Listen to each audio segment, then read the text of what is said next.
Madam,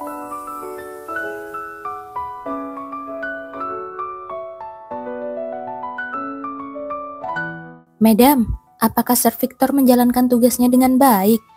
Mendengar pertanyaan bawahannya, Fresia tersenyum tipis. Itu karena ia teringat bagaimana pertemuan pertamanya dengan Victor terjadi. Saat itu, siapa yang menyangka bahwa bocah kurus itu akan menjadi pengganti sang putra mahkota sekaligus kekuatan tempur yang begitu hebat. Seharusnya dia melakukannya dengan baik. Memang sedikit sembrono, tapi kekuatannya tidak bisa diragukan. Ya, benar juga sih. Sang bawahan menyelesaikan perkataannya sambil meletakkan setumpuk dokumen. Ini dokumen untuk hari ini, mohon ditinjau, madam. Memang bukan tumpukan yang tinggi, tapi dilihat dari ketebalannya, itu cukup banyak hingga harus dikerjakan tanpa jeda. Fresia menghela nafas dan menjawab, "Baiklah." Entah sudah berapa lama waktu berlalu, sambil menahan kantuk, Fresia memeriksa dokumen satu persatu. Namun, tiba-tiba alisnya mengernyit. Kukira semua data tentang Direwolf sudah dihancurkan. Dia menelusuri dokumen itu sebentar, lalu tersenyum tipis. Katanya, jika menemukan mangsa yang memiliki sihir, mereka akan berubah menjadi sangat buas hingga mampu menahan racun pelumpuh. Kalau para penyihir masih hidup, pasti mereka sudah memusnahkan semua makhluk buas itu sampai ke akar-akarnya. Aku memandangi Victor dengan mata terbelalak karena aksinya yang tidak terduga. Itu jelas-jelas mana? Tidak lama kemudian, kulihat Victor mengangkat sudut bibirnya. Aku ini memang jenius. Aku tidak bisa membantah ucapan itu.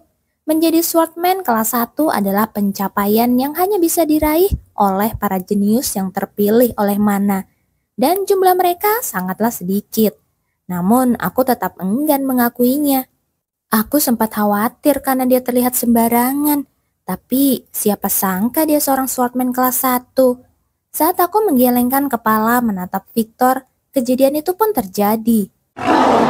Terdengar geraman dari Direwolf yang kembali menampakkan taringnya. Padahal bunga masih berada di tanganku.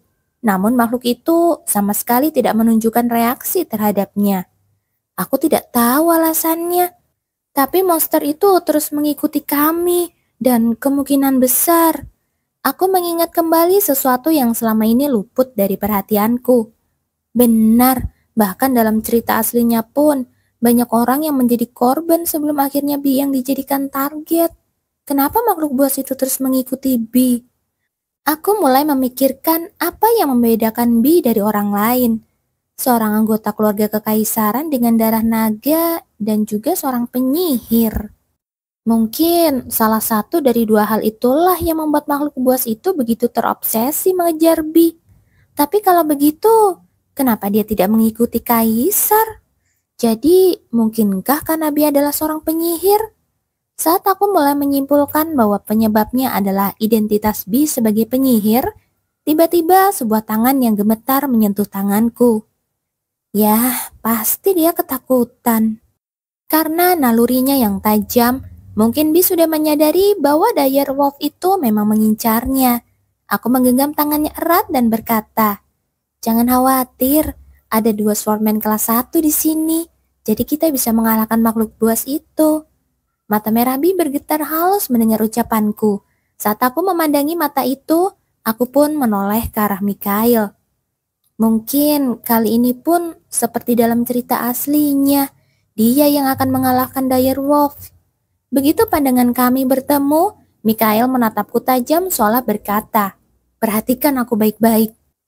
"Victor, aku akan mengalihkan perhatiannya. Kau serang saat ada celah." Begitu ucapannya selesai, Mikhail segera mengayunkan pedangnya ke arah Direwolf. Sayangnya, makhluk buas itu dengan mudah menghindari serangan tersebut. Tapi serangan itu belum berakhir. Mikhail terus menebaskan pedangnya dengan kecepatan tinggi, menargetkan titik-titik vital makhluk itu. Namun ada satu masalah. Itu memang serangan bertubi-tubi, tapi makhluk buas itu berhasil menghindar semuanya. Saat aku mengamati situasi dengan cemas, Sir Victor dengan cepat bergerak mengendap ke arah belakang makhluk buas itu. Makhluk itu terlalu fokus menghadapi serangan Mikhail hingga tidak menyadari bahwa Victor telah sedekat itu. Ia tetap bertarung sengit dengan Mikhail. Victor tidak melewatkan kesempatan itu dan berusaha menusukkan pedangnya ke sisi tubuh makhluk buas itu. Namun pada saat itu juga, Mikhail tiba-tiba melancarkan serangan kuat langsung ke arah makhluk itu. Seolah-olah dia tidak lagi mencoba mengalihkan perhatian, melainkan ingin menaklukkan makhluk itu sendiri. Akibatnya, makhluk itu terkejut dan mengamuk hebat, membuat serangan Sir Victor menjadi sia-sia. "Kau gila ya, brengsek!" Sir Victor memaki kasar, dan aku pun terkejut. Tapi ada masalah yang jauh lebih serius. Kemana? Dia menghilang. Makhluk buas itu tiba-tiba lenyap dari pandangan, membuatku diliputi perasaan tidak nyaman. Selama ini, kami berhasil menekan makhluk buas itu, tapi tidak ada waktu untuk lengah. Di tengah ketegangan dan ketakutan yang membuat semua orang menahan nafas, Mikhail tiba-tiba mendekati Beatrice. "Apakah Anda baik-baik saja?" Sesaat aku sempat berpikir, jangan-jangan Beatrice mulai menaruh hati pada Mikhail. Tapi pikiran itu segera sirna saat kulihat ekspresi tajam penuh teguran di wajahnya. "Sekarang bukan waktunya mengkhawatirkanku, bukan? Dan lebih dari itu, kau sebaiknya tahu bahwa tindakanmu barusan hampir membuat kita semua dalam bahaya." Mikhail menunduk, tampak lesu, lalu mengangguk patuh. "Saya mengerti, Yang Mulia Putri. Tempat ini terlalu berbahaya. Sebaiknya Anda segera..." Belum sempat Mikhail menyelesaikan ucapannya, suara keras terdengar saat langit-langit runtuh dan makhluk buas itu jatuh cepat dari atas. Dan kemudian makhluk buas itu mengayunkan cakarnya ke arah kami. Mikhail buru-buru menangkis serangan itu, tapi sepertinya ia terluka dalam prosesnya. Darah mengalir dari salah satu lengannya. Makhluk itu lalu mengayunkan ekornya yang besar dan dengan keras menghantam Mikhail yang tengah menahan cakar itu dengan pedangnya, membuat tubuh Mikhail terhempas. Sir Victor segera berdiri di depan kami dan mengayunkan pedangnya, namun dia pun terlempar oleh serangan makhluk itu. "Sialan, semuanya menyingkir!" Sir Victor berteriak, tapi makhluk buas itu sudah berdiri tepat di depan Beatrice. Seolah tengah menikmati hidangan mewah, makhluk itu menjilat bibirnya, bersiap untuk memangsa. Pada akhirnya, sekalipun Beatrice mencoba lari, dia akan dengan mudah tertangkap. Kalau saja Bi bisa menggunakan sihirnya. Aku sempat terpikirkan cara untuk melarikan diri dari situasi ini. Tapi dari Bi tidak terlihat sedikit pun tanda bahwa ia akan menggunakan sihir. Aku takut. Yang berdiri di sana hanyalah seorang gadis biasa, seusia denganku, yang hanya bisa terisak lemah. Saat itu, makhluk buas itu mengangkat kakinya dan melompat ke arah kami. Aku memang membaca cerita ini sebagai sebuah novel, tapi tempat yang kutinggali sekarang adalah kenyataan. Menyadari bahwa keajaiban tidak akan terjadi, aku mendorong Bi yang ada di sampingku sekuat tenaga. Aku melihatnya terjatuh dan menatapku dengan mata membelalak ketakutan. Tatapan yang dipenuhi rasa bersalah itu membuatku membuka mulut dan berkata, "Ini bukan salahmu, Bi." Begitu kata-kata itu keluar, cakar besar makhluk itu menghantam tubuhku dan menjatuhkanku ke tanah. Menatap mata kuning yang penuh niat membunuh itu, aku langsung tahu, inilah kematian, kematian yang selama ini ingin kuhindari. Meskipun Max sudah bergegas keluar dari ruang bawah tanah dan menuju arena secepat mungkin, dia tetap tertahan cukup lama karena kerumunan orang-orang yang panik melarikan diri dari makhluk buas. Begitu berhasil masuk ke dalam arena, Max segera menyapu pandangannya ke seluruh tempat. Di mana Jubilian? Rasa frustasi sempat menyelimutinya, namun hanya sebentar, karena tiba-tiba ia merasakan aura pembunuh yang sangat halus dan langsung menoleh ke arah sumbernya. Di sana rupanya. Dikuasai oleh rasa cemas, Max berlari ke arah itu sekuat tenaga. Dan saat ia semakin mendekat ke pusat aura tersebut, wajah yang selama ini begitu ingin ia lihat akhirnya muncul di hadapannya. Kau selamat. Rasa lega itu hanya berlangsung sesaat. Dari langit-langit yang hancur, makhluk buas itu muncul kembali. Setelah menjatuhkan Mikhail dan Victor, makhluk itu perlahan berjalan menuju Beatrice. Sialan, bajingan keparat. Max segera menjejakkan kakinya dan melesat secepat mungkin. Namun dengan situasi seperti ini, jelas dia tidak akan sempat menghentikan makhluk buas itu tepat waktu. Sialan, kenapa Beatrice cuma diam saja? Meskipun diliputi rasa frustasi, dalam hati kecilnya, Max tetap berharap adiknya bisa selamat dari serangan makhluk itu. Tolong, menghindarlah. Dan pada saat itu, Sola menjawab doanya. Seseorang mendorong Beatrice menjauh. Namun, tampaknya orang itu mengerahkan seluruh tenaganya, hingga dirinya sendiri malah masuk ke dalam jangkauan pandang makhluk buas itu. Ketika Max melihat siapa orang itu, matanya langsung bergetar hebat. Tidak, kenapa kamu yang ada di sana? Sosok yang kini berdiri di depan makhluk buas menggantikan posisi Beatrice adalah Jubelian. Melihat itu, Max merasa seolah seluruh darah dalam tubuhnya mengering. Sebelumnya, Max telah berjanji untuk berpura-pura tidak mengenalnya. Tapi dalam keadaan seperti ini, tidak mungkin akal sehatnya masih bisa mematuhi janji itu. Dengan rasa putus asa yang mencengkeram seluruh hatinya, Max berteriak memanggil nama itu. Jubelian! Max dengan panik mencabut pedangnya dan menerjang ke depan dengan sekuat tenaga. Namun semuanya sudah terlambat. Makhluk buas itu telah menjatuhkan Jubelian dan kini mencengkeram tubuh mungilnya dengan cakarnya yang besar. Tinggal 10 langkah lagi. Jarak yang sebenarnya sangat pendek, namun tetap saja jarak antara rahang menganga makhluk itu dan Jubelian jauh lebih dekat. Max mengulurkan tangannya dengan putus asa. Rasanya begitu dekat, seolah ia bisa langsung menariknya kembali ke pelukannya.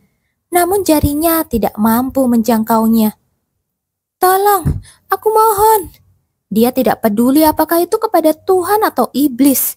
Jika ada yang bisa membantunya menyelamatkan Jubelian, maka bahkan jiwanya pun akan ia serahkan. Hanya untuk sesaat saja, tolong lindungi dia. Namun, harapan yang begitu putus asa itu dikhianati. Rahang mengerikan makhluk buas itu menghantam ke bawah, langsung ke arah Jubelian. Setetes air mata jatuh dari mata Max. Saat itu juga, sesuatu di dalam diri Max seolah meledak. Dan seketika, seluruh indera yang sebelumnya terblokir kini terbuka. Segala sesuatu di sekelilingnya mulai bergerak dengan sangat lambat.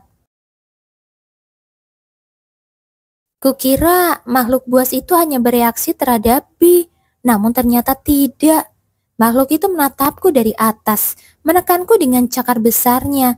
Dari air liur yang terus menetes dari rahangnya, tampaknya dia benar-benar berniat memakanku. Kenapa aku harus mati dengan cara yang begitu mengerikan seperti ini?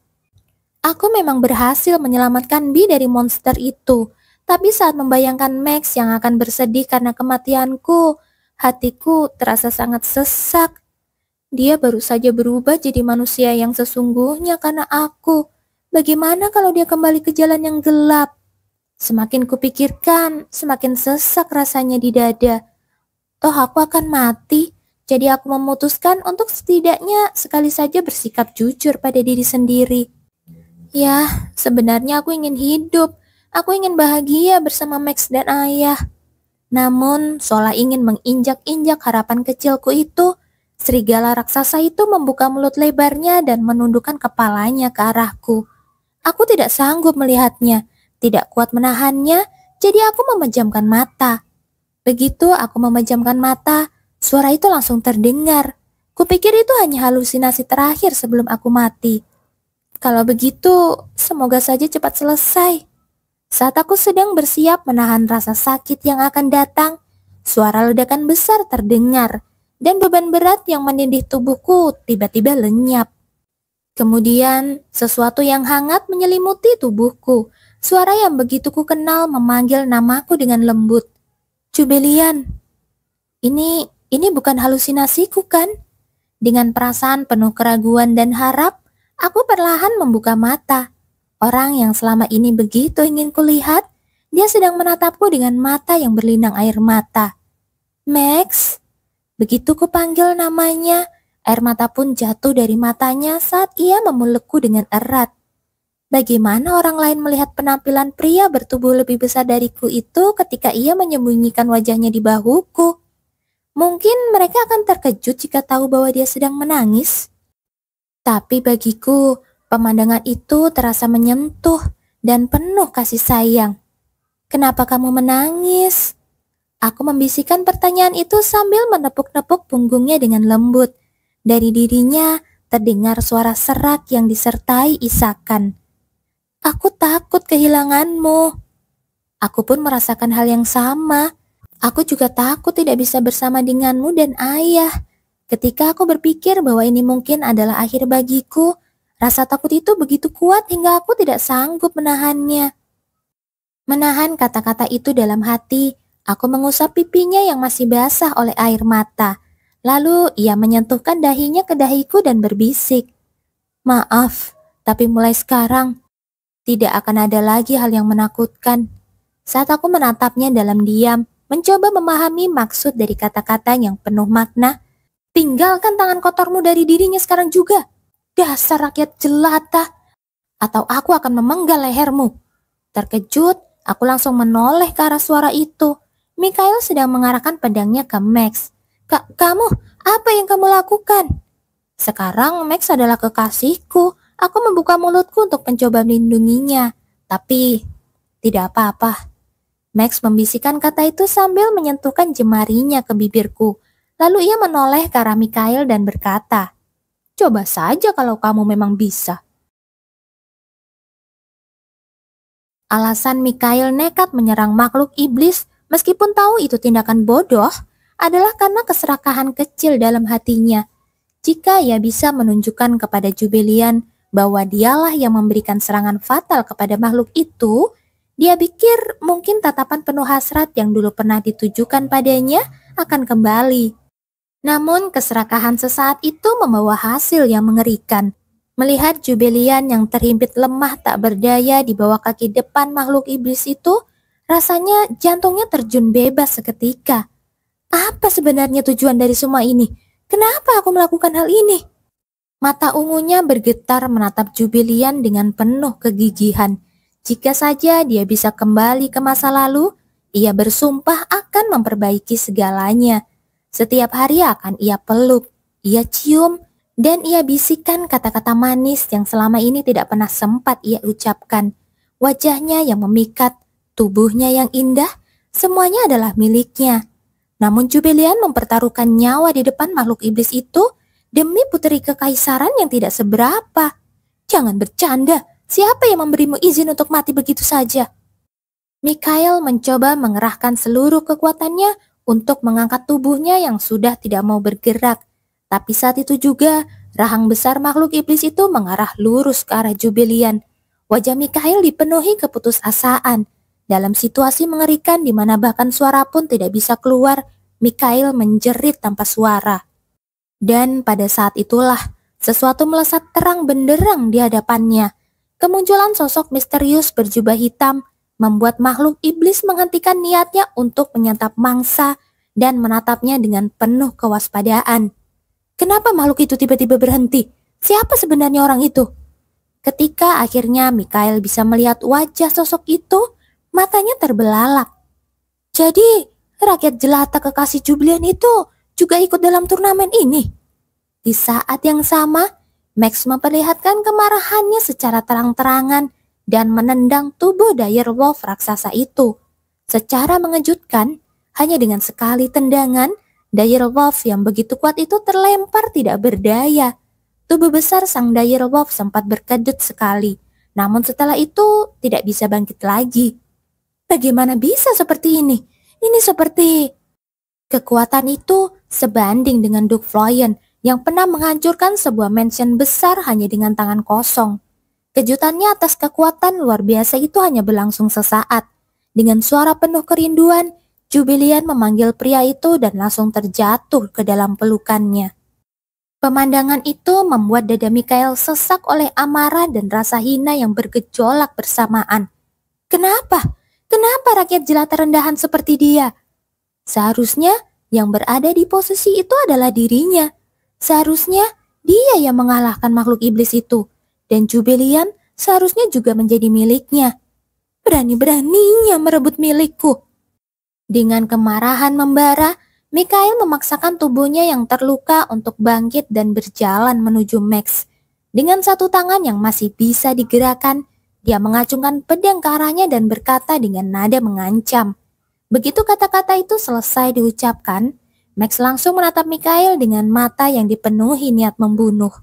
Sikap tenang si rakyat jelata yang tampak begitu percaya pada Jubilian membuat Mikhail merasa semakin terhina.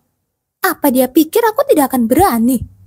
Tepat saat Mikhail mengangkat pedangnya, berniat menebas leher si pria lancang itu, tiba-tiba tekanan luar biasa seperti membelenggu seluruh tubuhnya menghantam dirinya. Kedua kakinya langsung goyah. Dia mencoba bertahan, tapi itu tak ada gunanya. Tak mampu menahan aura pembunuh tak berbentuk yang menyelimuti udara, Mikhail akhirnya jatuh berlutut. Max, tadi itu barusan. Jubilian memanggil namanya dengan suara penuh kebingungan, tapi pria itu justru memperlihatkan sikap tak acuh. Dengan sengaja mencium pipi Jubilian di hadapan Mikhail, lalu membisikkan sesuatu di telinganya. Aku hanya ingin memastikan bahwa mulai sekarang, makhluk rendahan seperti dia tidak akan pernah berani mendekatimu lagi. Makhluk rendahan? Mendengar kata-kata itu, dan dari seorang rakyat jelata, Mikhail merasa amarahnya memuncak sampai ubun-ubun. Dasar bajingan sombong, akan kuhancurkan seluruh tulang di tubuhmu. Saat Mikhail yang diliputi amarah mencoba bangkit dan mengayunkan tinjunya, apakah Anda baik-baik saja? Beberapa kesatria tampak berlarian mendekat. Tampaknya baru saja kembali dari perburuan. Mereka ini memang anjing si putra mahkota, datang terlambat dan tidak berguna seperti biasa. Mikhail mengerutkan alisnya saat melihat para kesatria pengawal pribadi putra mahkota muncul. Namun tak lama kemudian, sudut bibirnya tertarik ke atas. Sehebat apapun rakyat jelata itu, tetap saja dia hanyalah makhluk rendahan yang tidak dilindungi oleh hukum.